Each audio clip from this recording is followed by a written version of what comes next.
የማን ሸርሙጣ ነሽ ደግሞ አንቺ? ኧረ አንቺ ሸርሙጣ ልጅ አሁን እዚህ ጋር የመጣሽ ምን አባሽ ልሰር? በፊት ውጭ እስኪ ቂጥሽን ለመሸጥ ነው አለምትመጪው እንቺ ወራዳ።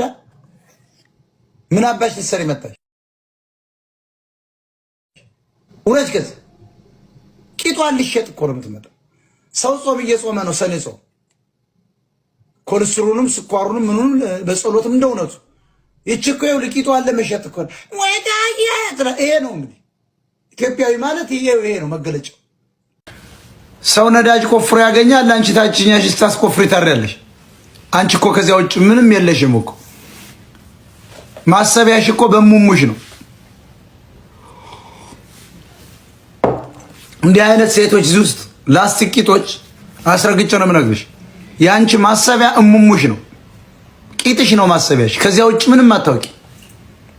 አሉ ደግሞ በቃ አዛይ መስለው አሁን ደግሞ አራዳንን አይነት የሚመስሉ የመጡ ወጣቶች አሉ። ቲክታክ ላይ ዩቲዩብ ላይ ወሬያቸው በጣም ከባድ ነው። ይመጣሉ፣ አማራን ገንዘብ ይሰበስባሉ። በቂጡ በኩል የገባ እባብ ምን በቂጡ በኩል የገባ እባብ ምን ይባላል?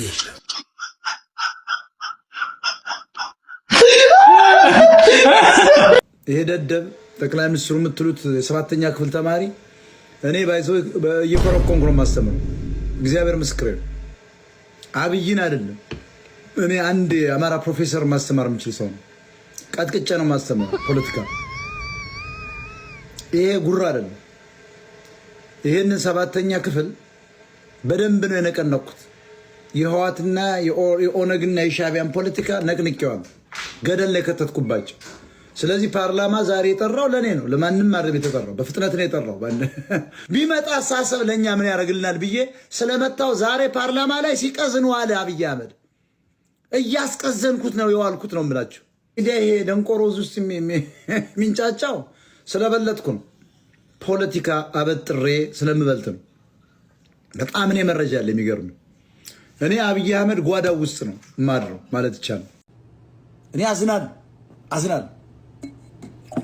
ይሄ ህዝብ ይድናል ብለን እንዳጠረ እኔማ ተቃጠሉ 26 ዓመት መታገል ለአማራ ለዚህ ደንቆሮ ህዝብ እኔ በጣም እኮ ጊዜን ማጥፋት ግን ብሪሊያንት የሆኑ ልጆች አርሻለሁ። የምበቀለው አማራ እነሱ ዶክተር በማድረግ እንጂ ይሄ ውለናም ህዝብ ያሸንፋል እያልክ ምንም አልገምትም።